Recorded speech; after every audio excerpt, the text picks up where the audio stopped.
My father owns a small delivery service that operates out of Farmington, NM. We mostly deliver small packages out to the middle of nowhere that are too much of a hassle for the larger delivery companies to bother with. My dad is the only employee, and we have a few pickup trucks One day, we get a delivery out to Window Rock, AZ, on the Navajo reservation, about 2 hours from Farmington. My dad gets the call for the job while he is chilling with his Navajo friend, Travis, and his girlfriend.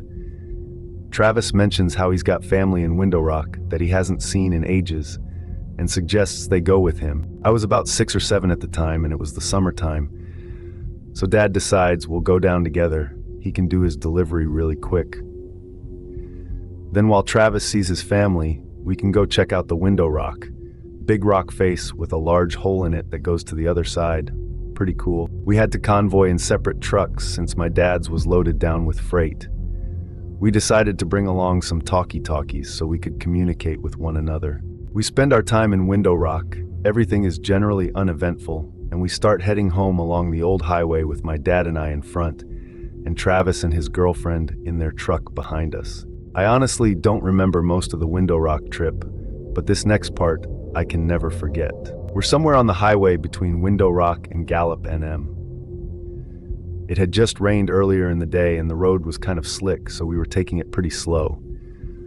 On the left of the highway, there is nothing but sandstone cliffs, and on the right, there is a huge field separated from the road by a small barbed wire fence. We crest the top of this hill, and down at the bottom of the hill, we see what appears to be a very large dog, sitting back on its haunches in the middle of the road, facing the cliffs. My dad calls over the radio, "Hey Trav, do you see that big-ass dog?" Travis starts yelling back over the radio, "That is not a dog. Speed up right now and hit it."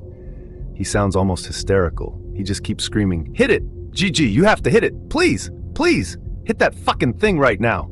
So my dad starts to speed up, and as we get a bit closer, I can begin to see it a little more clearly. It's covered in this brown, wiry, matted hair that appears to have dried blood all over it.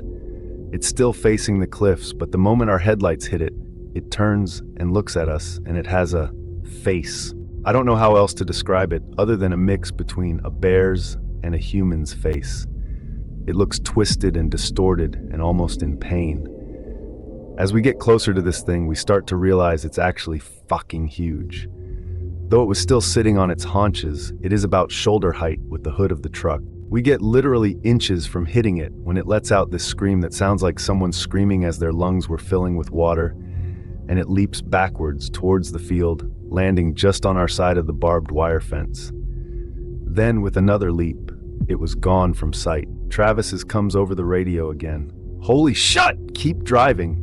We have to get out of here. We have to go faster." He kept repeating that last part. We have to get out of here, and we have to go faster. Pretty soon we are speeding like crazy, and just as we start to come near the outskirts of Gallup, we get pulled over. Travis pulls his truck over with us. Naturally, this makes the cop, a Navajo man himself, very on edge, and he immediately asks why Travis felt the need to pull over as well. Travis says, "We just saw a skinwalker a few miles back, and it's been following us."